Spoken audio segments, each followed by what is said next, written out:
your job, no matter who it is out there, you all are not glorified psychics. And that's how people view you sometimes.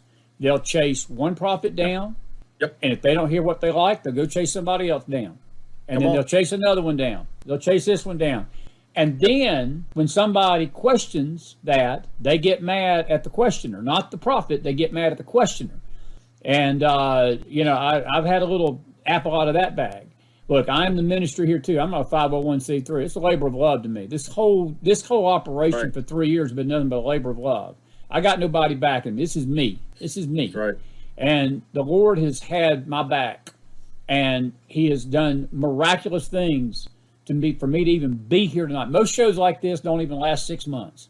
I'm serious. I've watched, and I've told you this, I've watched these YouTubers come and go. I've watched people come and go. People that started out when I was doing this, I don't even know where they're at tonight. Have no idea. I'm not saying this to brag. I'm not saying this in a bragging way. I'm saying it very humbly.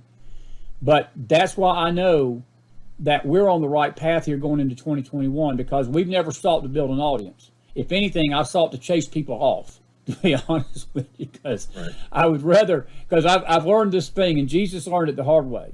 I haven't learned it the hard way yet, but I already knew it.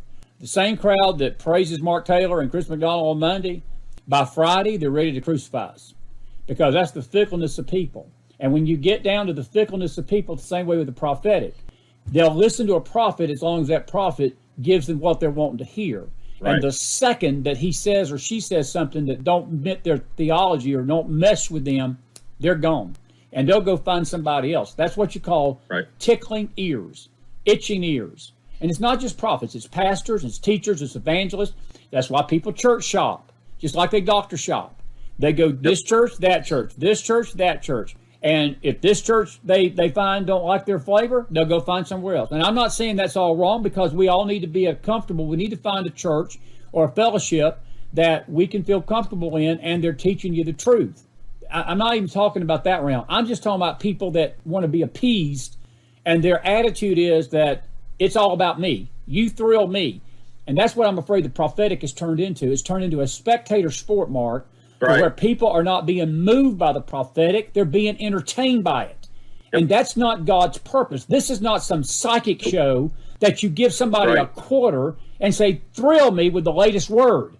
That's not what the prophetic movement was ever intended to be. It's for edification, exhortation, and encouragement. And anything other than that is not spiritual prophetic ministry. It may sound great. It may woo the senses. It may draw a lot of crowds. But neighbor, let me tell you something. When the smoke clears, those crowds will be gone in a heartbeat. Let something happen, and you watch those crowds leave like a flock of rabid dogs. They will flee. And see, that's what God's trying to do. He's separating that from the truth. That's right. And the character building process is not easy. Most people don't want that. Nope. And see, look, when you get these daily prophetic words, it's almost like a horoscope reading. You're wanting a psychic. This is not the way God operates. And so, look, it's not.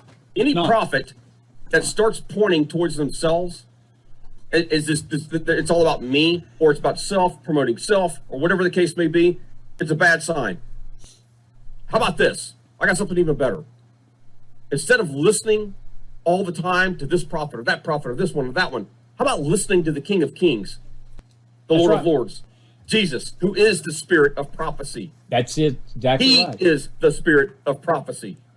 Not some power, not some principality, not some psychic. He is the spirit of prophecy. I point to Jesus. You people need to start listening and hearing God's voice for yourself. Come on, Mark. Period. Amen. Said that last night. Brother, let me tell you something. I get told every week, I get about 3 or 4 emails at least a week, sometimes more. You need to do your research, McDonald. If you do your research, you wouldn't say the things you said. If you did this research and searched this out and this, that, and the other, you'd just know better. Let me tell you something. This is my research book right here. You see this? This is my research book. I don't have to go on the internet to find somebody's latest craze to get my research from. I don't go to these YouTube channels to get my research. And that's what's wrong with a lot of people tonight, Mark.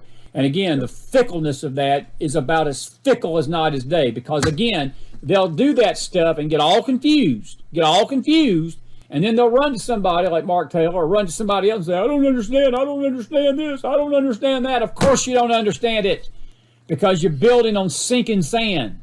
You're building on sinking sand, and when the wind and the storm hits, you don't know where to go because that foundation is on sand. It ain't on the rock.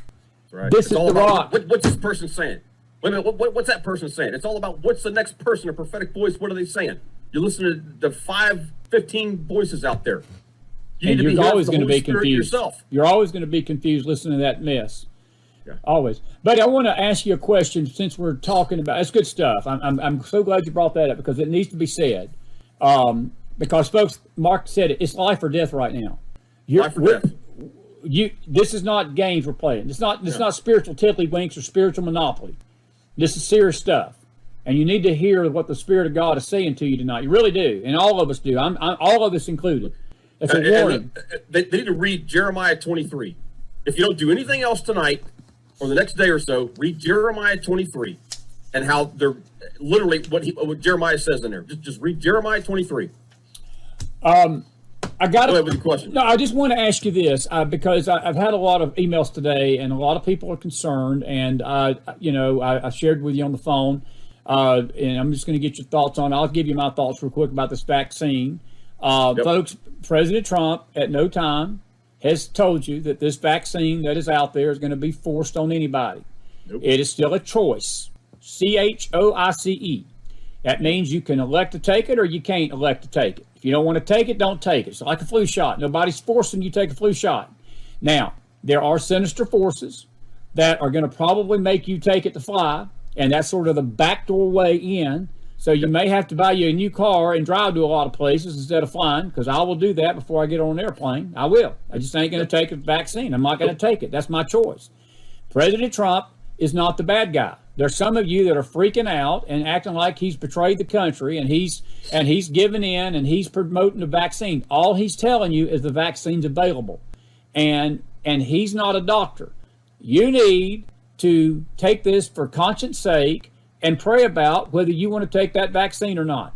I don't personally search the matter out. Search the matter out. If you want to, all you researchers, and if that research comes out to be whatever, then don't take it. I ain't taking it. I don't have to research it. I don't have any desire to take it, and not going to, because I just know in my heart of hearts it's bad news. And I've talked to too many people that all these vaccines have got problems with them. That's McDonald's choice. CHOICE. Let me spell that again. At no time have I heard it come out of President Trump's mouth that he's forcing that vaccine on anybody. And the government, folks, ultimately, if they start doing that, that's tyranny. That's tyranny.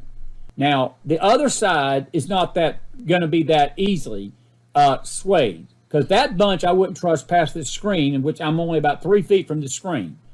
But the president we have in our office right now, I trust with my life. I do, because of what he's done. He's going to protect the American people. And that's my opinion.